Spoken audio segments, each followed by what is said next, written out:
নমস্কার, শুভ সকাল সবাইকে। আজকে আপনাদেরকে আমার এই কমলা লেবু গাছটার রিপোর্টিং দেখাবো। অ্যাকচুয়ালি ডিসেম্বরের প্রথম দিকে এই সময় রিপোর্টিংয়ের খুব একটা ভালো সময় নয় লেবু গাছে, তবুও রিপোর্টিং করতে হচ্ছে। তবে আশা করছি খুব বেশি, যেহেতু রুটের ক্ষতি করব না তাই অসুবিধা হবে না। দেখুন, এটা একটা আমার জলের বালতিতে দেওয়া ছিল, বালতিটা প্রায় কিছুই নেই, মানে এখন আমি জল দিলেও জল বেরিয়ে যাচ্ছে। এরকম একটা পরিস্থিতি হয়ে গেছে যে বাধ্য হয়ে এটার আমার স্পট চেঞ্জ করতে হবে। আর ডিসেম্বরের শুরুতে এখন করে দিলে ধরুন ফুলে আস্তে আস্তে আপনার ডিসেম্বরের শেষ বা জানুয়ারির শুরুতে আসানুরূপ ফুল চলে আসবে। এবং এই গাছটা এই সময় করছি তার আরও একটা কারণ, দেখুন ফল ছিল গাছটায়, বেশ কয়েকটা ফল ছিল, তো ফলগুলো এই হারভেস্ট করা হয়েছে জাস্ট 2-1 দিন আগে। তো ওই জন্য এটা এই কমলাটা মানে অতটা মিষ্টি নয়, মানে ভালোই টক, কিন্তু গাছটা খুব সুন্দর এবং দেখতে খুবই সুন্দর লাগে। ওই জন্য গাছটা নষ্ট করছি না আমি, না করে এটাকে এই যে আমার একটা বড় পট আছে, দেখুন এই 14 ইঞ্চি পটে এটাকে আজকে বসিয়ে দেবো। লেবু গাছে এই সময় বিশাল কিছু সারেরও দরকার হয় না, নাইট্রোজেন ঘটিত সার তো দেওয়াই যাবে না, কিংবা খোল পচা সার এই সময় দিলে গাছের গ্রোথ হবে, কিন্তু সঠিক সময় আর কিছুদিন পরে এর ফুল আসবে না। এটা জাস্ট আমি, দেখছেন কি অবস্থা হয়েছে,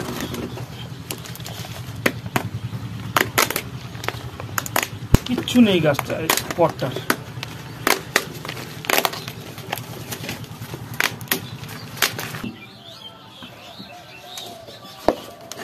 দেখুন সরিয়ে দিয়েছি। এবারে লেবু গাছ খুব বেশি জল সহ্য করতে পারে না, এক্সট্রা জল বের করে দিতে হয়। তাই আমি দেখুন 2খানা ড্রেনেজ মোটামুটি করা আছে, হোল মোটামুটি বড়ই আছে। এবার এর নিচে কিছুটা পরিমাণে নুড়ি দিয়ে দেবো।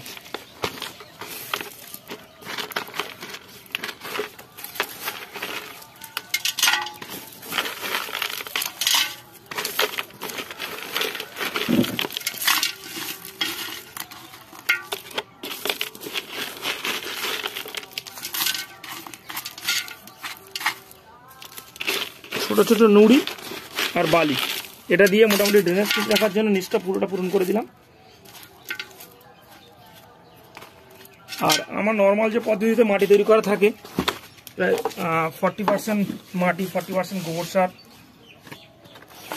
আর অল্প হাড়গুলো দেওয়া আছে, নিমখোল অল্প দেওয়া আছে, আর সাপ ফাঙ্গিসাইডও কিছুটা মেশানো আছে। এতে এর রুটের কোনো ক্ষতি করব না আমি। হালকা করে দেখুন নিচ থেকে একটু মাটি ঝরিয়ে দিচ্ছি আমি।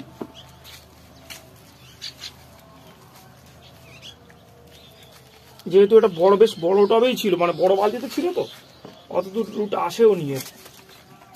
এই যে এবার দেখুন রুট দেখা পাচ্ছি আমি, আর যাবো না, রুট বল তো ভাঙবই না, ব্যাস যেটুকু মাটি ঝরানোর আমি ঝরিয়ে দিয়েছি।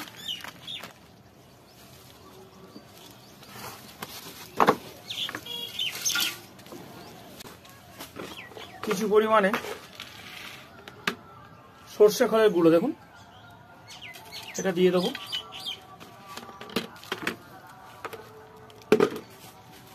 আর দেব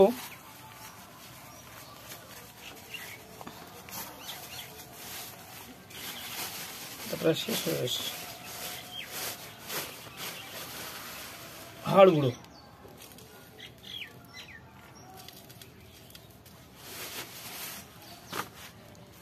সেটুকুই দিয়ে, আর সমস্ত কিছু ধরুন নিমখোলও দেওয়া আছে কিছুটা পরিমাণে, এতে গাছটাকে বসিয়ে দেবো।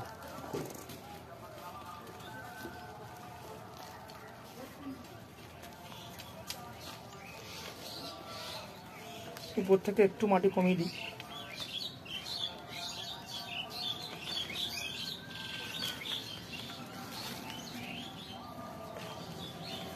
মোটামুটি রুটের খুব বেশি ক্ষতি না, যতটা সম্ভব না করে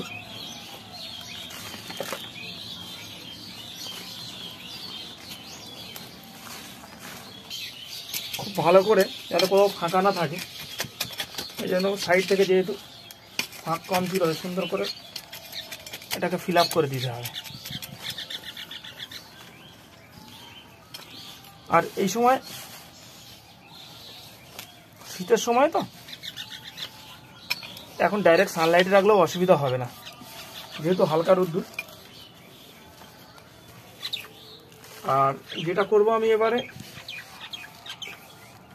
জল দেওয়ার সময় ফাঙ্গিসাইড মিশিয়ে নেব। সাব ফাঙ্গিসাইডটা আমি সাব ফাঙ্গিসাইডটা ইউজ করি, তো যখন আমি দেবো দেখাচ্ছি জলটা কীভাবে দিচ্ছে। তো দেখুন জল দেওয়ার আগে আমি যেহেতু রুট এ সময় রুটের কাজও একটু হয়ে যাবে, আর মাটিতে ফাঙ্গিসাইড থাকলে বা যেহেতু সর্ষে খোল মেশানো আছে মাটিতে, তাই ছত্রাকের আক্রমণ রুখতে সর্ষে খোল ইউজ করলে আপনারা ফাঙ্গিসাইড, যে কোনো ফাঙ্গিসাইড, আমি এই সাব ফাঙ্গিসাইডটাই ব্যবহার করি। এটা ভালো করে জলের সঙ্গে মিশিয়ে নেবে, আমি নিয়ে যেতে আর কি। আর এই সময় রুটেরও কিছু হালকা ক্ষতি হয়েছে, আর রুটটা খুব বেশি দেখলাম নেই, তো ওই জন্য অল্প পরিমাণে আমি, এটা হচ্ছে আপনার ফার্স্ট রুট গ্রো করার জন্য ব্যবহার করি অন্য সময়। এটাও কিছুটা জলে দিয়ে দিলাম, দিয়ে সুন্দর করে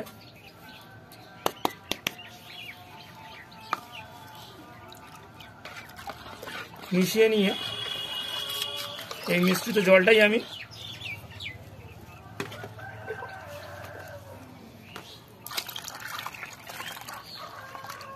এতে ইউজ করব, গাছটায় দেব।